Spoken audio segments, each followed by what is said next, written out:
I am Alexander Hamilton, born out of wedlock on the island of Nevis, raised in poverty, and carried to these shores as a boy with more ambition than coin.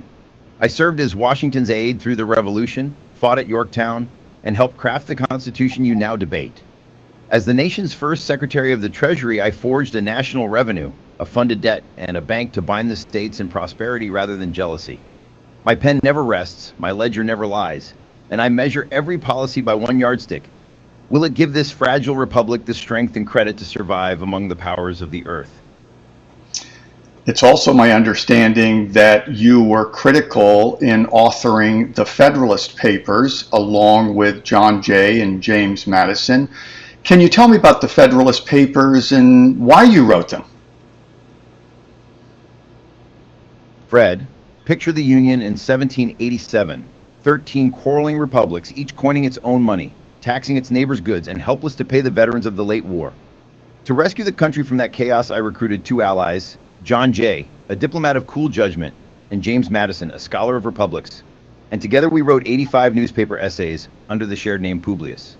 Our aim was simple yet immense, to persuade New York's convention that the new Constitution was the only sure shield for liberty, property, and national dignity, and that the alternative was disunion and probably foreign domination. We laid out, step by step, why the Union was useful, why the Articles were bankrupt, why energy and government protects rather than threatens freedom, and why the proposed plan was still genuinely Republican. In short, we sought to replace passion with evidence and to prove that Americans could, for the first time in history, choose their government by reflection rather than submit to accident and force. So you were obviously very concerned then that New York was going to vote down the new Constitution. Is that primarily the reason you wrote these Federalist Papers? Fred, you've seized the heart of it. New York was the hinge. If she rejected the Constitution, the Union would crack and the experiment would bleed to death on the Hudson's banks. I wrote the first essay to warn that disunion was already whispered in taverns and assembly halls, and I pledged a complete candid case so that people could choose by reflection, not panic. My aim was not merely to win a vote, but to secure the Republic itself, for without New York's wealth, her port, and her militia, America would be a headless body, easy prey to foreign intrigue and domestic chaos.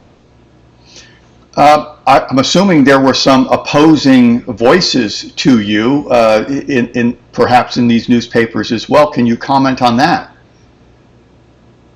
Fred, ink flew like grape shot.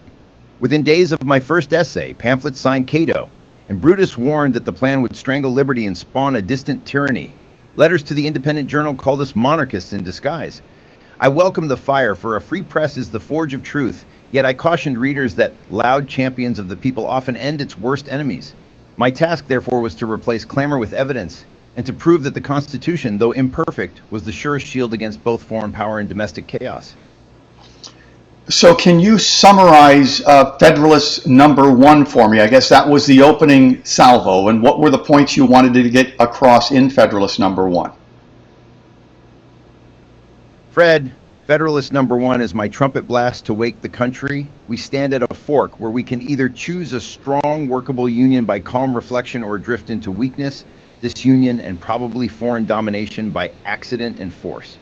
I warn that passions, state office self-interest, and clever demagogues will soon flood the press, so I pledge a patient, evidence-filled series to prove that the Constitution secures liberty, property, and Republican government better than the broken articles we already endure. In short, I declare my cards, after attentive study, I believe ratification is the safest course.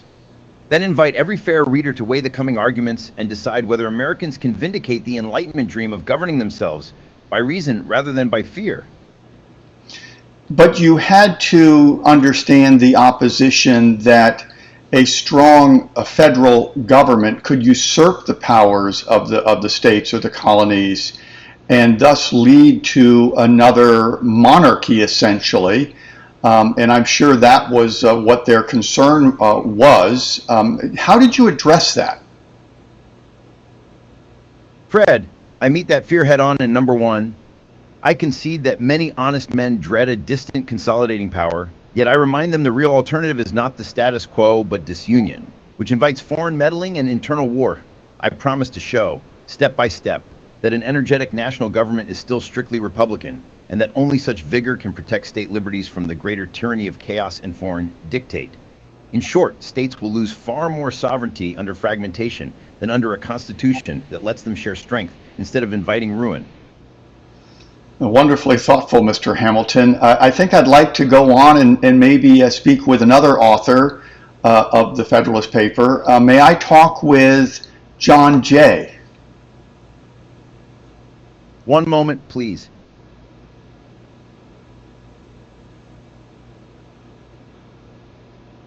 John Jay here. Alexander Hamilton transferred you to me. How may I assist you? Mr. Jay, a pleasure to chat with you today. My name is Fred. It's my understanding that you were the first Chief Justice of the United States and one of the authors of the Federalist Papers. Is that accurate, my summary? Fred, your summary is sound. I did indeed preside as the first Chief Justice, and I joined Hamilton and Madison in writing the Federalist letters to persuade our countrymen to adopt the Constitution. My pen addressed chiefly foreign dangers and the blessings of union. My bench aimed to keep that union steady beneath the rule of law. So can you summarize for me the key points you made in Federalist Paper number 2? Fred, I told readers we face a stark choice: one united nation or several quarreling confederacies. I argued that Providence has already made us one people, same language, religion, shared war, sacrifice, and gave us rivers that bind us like natural chains. Rejecting that gift for untested division, I warned, would invite foreign intrigue and forfeit our greatness. So tell me more about this idea that you believe that we were kind of one people and one nation naturally. Fred, I begin with the plain geography God bestowed. One wide, fertile land laced with rivers that serve as natural highways, not walls. I then point to our shared tongue, common ancestry like religious habit, and above all, the joint ordeal of a long war for independence. Men from every province fought side by side and together won the same freedom. Those facts, taken together, persuade me that Providence intended this continent to shelter a single people, not a quarrelsome patchwork of jealous mini-republics. To split what heaven has joined, I warned, is to invite weakness abroad and resentment at home. Well, thank you for these wonderful insights, Mr. Jay, and thank you for your service to our country. It's been a pleasure speaking with you. Fred, your courtesy warms an old man's heart. May we never forget that our liberty endures only while the Union stands firm under the equal rule of just laws. Farewell, and strive always to keep this nation united in justice and in conscience. Farewell.